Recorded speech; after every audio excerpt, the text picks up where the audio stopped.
जय श्री राम मित्रों। आज मैं YouTube पर एक वीडियो देख रहा था।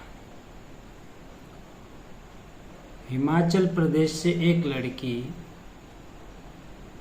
देश प्रेम और राष्ट्र निर्माण के बारे में अपने विचार व्यक्त कर रही थी।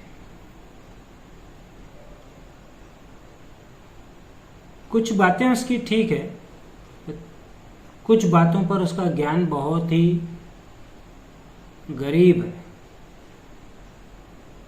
मतलब उस कुछ ऐसे विषय हैं जिसमें उसका ज्ञान बढ़ाने की जरूरत है। बड़े ही अच्छे तरीके से देश प्रेम पर ज्ञान बांट रही थी और बड़े ही अच्छे तरीके से हिंदुओं के आस्था को निशाना बना रही थी।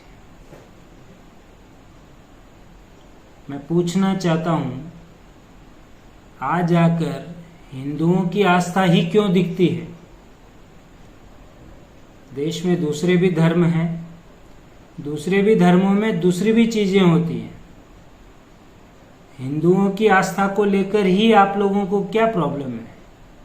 एक बार सुनते हैं उसकी कौन सी बात जिसमें मैं और शायद मेरे जैसे सनातनी कई भाइयों को बात हजम नहीं होगी। एक बार सुनते हैं, फिर आगे की बात आगे करते हैं। हम अपनी जान के दुश्मन को अपनी जान कहते हैं। हम अपनी जान के दुश्मन को अपनी जान कहते हैं। मोहब्बत की इसी मिट्टी को हिंदुस्तान कहते हैं, हिंदुस्तान कहते हैं। जो दुनिया में सुनाई दे उसे कहते हैं खामोशी, जो आंखों में दिखाई दे उसे तूफान कहते हैं। जो ये दीवार का सुराख है साहब, जो ये दीवार का सुराख है, चाइना, अमेरिका, पाकिस्तान साजिशों का हिस्सा है, मगर हम इसे अपने घर का रोशनदान कहते हैं, अपने घर का रोशनदान कहते हैं।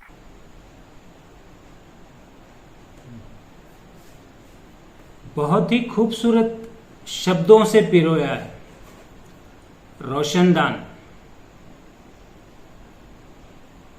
ये रोशनदान को भी अपने गले से लगाने जैसी बात है। यही भारत में रह रहे या कि पिछली सरकार आज 65 सालों से जब राज किया सरकार और उनकी राजनीति को उनकी राजनीति की वजह से भारत इस मोड़ पर आकर खड़ा हो गया है कि मुझे लगता है अब वो रोशनदान बंद होना चाहिए। क्योंकि जो रोशनदान है उस रोशनदान में से बांग्लादेश, रोहिंग्या और बचे कुचे पाकिस्तान लोग अंदर की तरफ आ रहे हैं, घुसपैठ हो रहा है और वही लोग आज आकर हमें आंख दिखा रहे हैं और ऐसे विचारवादी लोग हमें हमारे ही भगवान होने का सबूत मांग रहे हैं। तो मुझे ऐसा लगता है कि ये रोशनदान अब बंद होना चाहिए, क्योंकि इस रोशनदान की आड़ में भारत ऐसे मोड़ पर आकर खड़ा हो गया है। अभी मैं कुछ आगे कहूंगा तो विवाद हो जाएगा। समझदार है मेरे भाई लोग, कमेंट कर बताएं हर पॉइंट के ऊपर।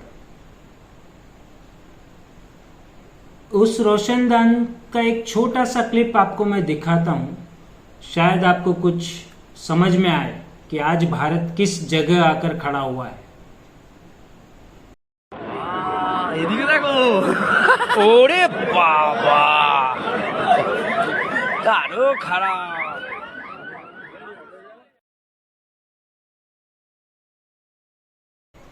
ये वही लोग हैं जो रोशनदान से अंदर आए हैं और जिनकी वजह से आज हमें हमारे ही देश के अंदर 80,000 सैनिकों के पहरे के अंदर भगवान के दर्शन करने जाना पड़ता है। बहन थोड़ा इस बात पर भी रोशनी डाल देती कि जब अमरनाथ के दर्शन के लिए जब जाता है तो वहां पर 80,000 सैनिकों की फौज क्यों लगती है? बहुत आसान होता है भाईचारा निभाना, कहना आसान होता है। के बाद 62, 65 और 71 के युद्धों में अपना सुहाग गवा देने वाली औरत, जब घर के हालात ये हो जाया करते थे कि प्यार भी भरपूर गया, मांग का सिंदूर गया, नन्हे नौनिहालों की लंगोटियां चली गई, छोटी छोटी बेटियों की चोटियां चली गई।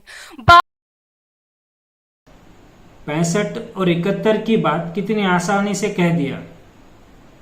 बहन थोड़ी इस बात पर भी रोशनी डाल देती कि जिस माँ की कोख उजड़ी, जिस मांग का सिंदूर गया और जिन बच्चों का साया चला गया, उसका कारण भी बता देती। ये युद्ध किन से हुआ, किस वजह से हुआ, थोड़ा वो भी बता देते। ये जो आपका भाईचारे का जो वर्ड है ना, इसमें हिंदू ही पिसा है। ऐसे ही विचारवादियों से परेशानी है। बहुत अफसोस की बात है कि 65 और 71 की जो शहादत थी, उसको कितनी आसानी से भुला दिया है। वाह! कि अगर तू परिंदा है तो ये आसमान तेरा है, अगर तू दरिंदा है तो ये शमशान तेरा है, भाईचारे से रहना है तो रह इस जमीन पर। वाह वाह बहन वाह! किस भाईचारे की बात कर रही हो आप? भारत में हमेशा हिंदू ही सिर्फ भाईचारे की बात की है। कभी आपने सुना है शांति दूतों के मुंह से कि मुस्लिम हिंदू भाई भाई? आप जैसे विचार वालों के वजह से ही भाईचारे के नाम पर हिंदू हमेशा चारा ही बना है। इतिहास गवाह है इस बात का। हम ना एक ऐसे समाज में जीते हैं जहां पत्थर की मूरत को लगते हैं 56 भोग और भूखे नंगे तड़पते सो जाते हैं लोग। वाह, बहुत खूब। देश प्रेम और राष्ट्र निर्माण की आड़ में हिंदुओं की आस्था को निशाना कैसे बनाया जाता है, इस बहन के मुंह से समझ में आ रहा है। कितने अच्छे तरीके से हिंदुओं की आस्था पर चोट किया जा रहा है। नाम क्या है? राष्ट्र निर्माण और देश प्रेम। आप जिसे पत्थर की मूर्त कह रहे हो ना, वो पत्थर की मूर्त किसी के लिए भगवान और किसी के लिए बाप है। हम हिंदू कई करोड़ भाइयों के लिए हमारे आस्था का केंद्र है।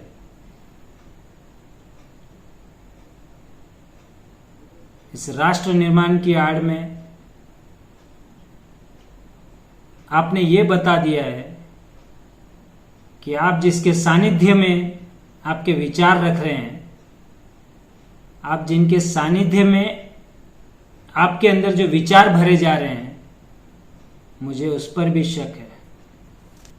बहुत अच्छे तरीके से हमारे भगवानों का, हमारे देवी देवताओं का अपमान किया जा रहा है। मैं पूछना चाहता हूं आप जैसी सोच वालों से, आप लोगों को हिंदुओं की आस्था के साथ ही क्यों खेलना होता है? हमारे भगवान के प्रसाद पर ही क्यों टिप्पणी करनी होती है? भारत में और भी समाज रहते हैं। और बहन, जिन नंगे और भूखों के बारे में आप कह रहे हो ना, तो एक नजर आप दूसरी तरफ भी घुमाती और थोड़ा उस विषय पर भी चर्चा करती और थोड़ा उस विषय पर भी अपने विचार व्यक्त करती, तो शायद ज्यादा अच्छा होता। जैसे हिंदुओं के दिए हुए पैसों से ही हज यात्रियों के लिए सब्सिडी दी जाती है। सब्सिडी बंद करा देते। ये भूखे नंगे जितने भी लोग, जिसकी वजह से आपको तकलीफ हो रही है, और आप हिंदू देवी देवताओं के ऊपर भी चोट करने से नहीं चूक रही है, तो हज यात्रियों की सब्सिडी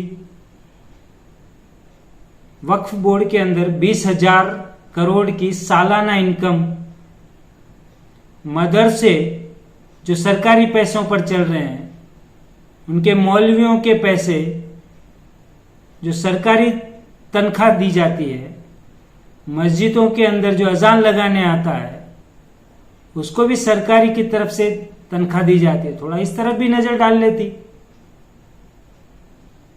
ये भी अगर बंद होंगे तो इन गरीब नंगे भूखों के भी थोड़ा काम आ जाएगा, मगर आप इस पर नहीं कह पाओगे।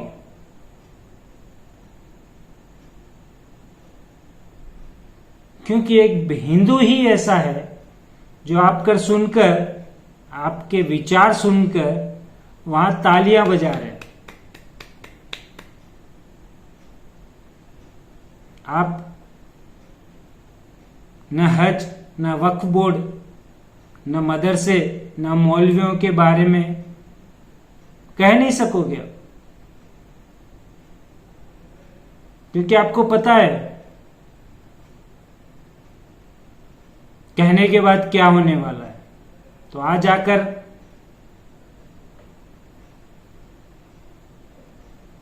अपनी पब्लिसिटी करवानी है तो एक ही धर्म बचा है, हिंदू धर्म। कुछ भी कहो,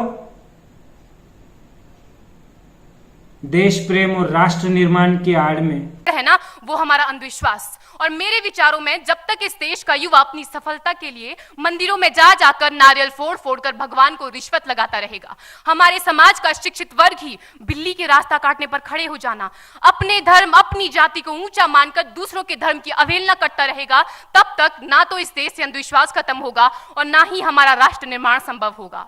हमारी संस्कृति, हमारी सभ्यता को दुनिया ने शीश नवाया है, तो क्यों आस्था के नाम पर हमने अंधविश्वास फैलाया है? मुझे लगता है बहन के ज्ञान के भंडार में बहुत कुछ कमी है। जैसे हमारे पढ़ाई स्टडी के अंदर जो सिलेबस है उसमें से जो इतिहास है उसको गायब कर दिया गया है, वैसे ही बहन के भी ज्ञान के भंडार में से सारी चीजें गायब हो गई है। ये कह रही है, तो बहन आपको एक बात मैं बता देता हूं कि हिंदू ने कभी नहीं कहा कि हमारे भगवान सबसे ऊपर है, हमारा ही भगवान है सिर्फ और कोई नहीं है। थोड़ी अपनी नजर, थोड़े अपने विचारों में एक लाइन और ऐड कर लेती तो शायद भारत के कई करोड़ हिंदू आपके इन विचारों से सहमत होते। मस्जिदों के अंदर 5-5 बार लाउड स्पीकर लगाकर जो जोर से पुकारते हैं कि हमारा ही भगवान सबसे ऊपर है और उस भगवान के अलावा कोई भगवान नहीं है, थोड़ा उस पर भी अपने विचार व्यक्त कर देती तो जरा अच्छा होता। शायद ये ज्ञान आपको नहीं है, इसलिए ये कह रही कि हमारे भगवान सबसे। हिंदू ने कभी नहीं कहा है कि हमारे भगवान सबसे ऊपर है। हिंदू ने हमेशा वसुदेव कुटुंबम का ही नारा दिया है। शायद इसमें आपके ज्ञान वाले भंडार में कमी है। ये आप जिनसे अपने विचार लेती हैं, शायद वहां कहीं ना कहीं कमी है। और बहन कह रही है अंधविश्वास। अरे अंधविश्वास सिर्फ हिंदुओं के लिए ही लागू होता है क्या? जो दिन भर में 5-5 बार चिल्ला कर कहता है कि सिर्फ हमारा ही भगवान है, और 5-5 बार वो जब नमाज पढ़ने जाता है वो भी तो कहीं ना कहीं अंधभक्ति में ही आता होगा। थोड़ा उस पर भी ज्ञान दे देती आप, मगर आप वो कह नहीं सकती, कह नहीं सकती आप। हाँ, कह नहीं सकते आप,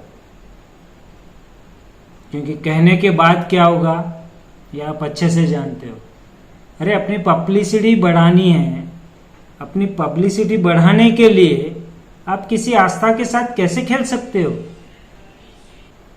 दोस्तों, जब ज्ञान से विकलांग,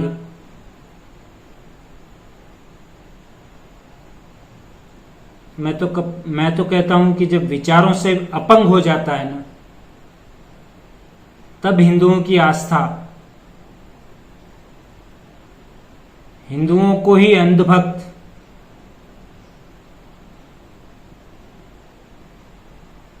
और फ्रेंडली त्योहार मनाने के बारे में कहा जाता है। थोड़ा इस पर भी ज्ञान दे देती कि जो करोड़ों बेजुबान जानवर को काट रहे हैं, थोड़ा उस पर भी कह देती।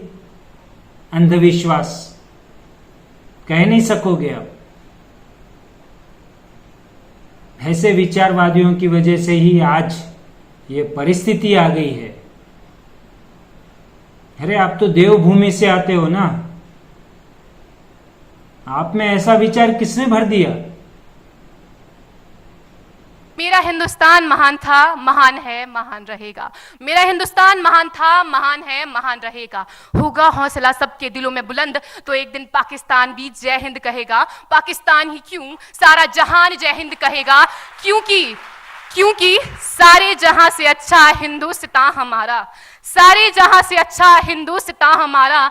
हम बुलबुलें हैं इसकी, ये गुलिस्तान हमारा, ये गुलिस्तान हमारा। जय हिंद, वंदे मातरम।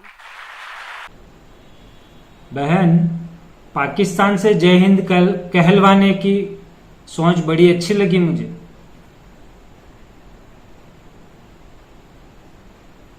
लेकिन पाकिस्तान वालों से जय हिंद कहलवाने से पहले इस देश में भी कई शांति दूत है, करोड़ों की संख्या में। किसी से जय हिंद कहलवाइए, पता चले। पहले हिंदुस्तान में, पहले जो भारत में रह रहे हैं शांति दूत, उनसे ही जय हिंद वंदे मातरम कहलवा लीजिए। यही राष्ट्र के निर्माण में आपका पहला कदम होगा, मगर आप ये नहीं कर पाओगे। और बहन, आपने ये जो 2 लाइनें गाई है अभी, सारे जहां से अच्छा, आपको पता है लाइनें किसने लिखी है? ये लाइन, और जिसने ये लाइन लिखी है उसका क्या रोल रहा है भारत के अंदर? शायद आपके ज्ञान में बहुत सी कमियां हैं, पहले उसको सुधारिए, फिर अपने विचार व्यक्त कीजिए। बहुत अच्छा पिरोया है आपने, शब्दों के द्वारा अपने विचारों की आड़ में बहुत अच्छा निशाना बनाया है हिंदुओं को। दोस्तों, जो मैं कहा हूं कहीं उसमें गलत है या सही है, इस चीज को अपने कमेंट द्वारा मैसेज दें। जय हिंद,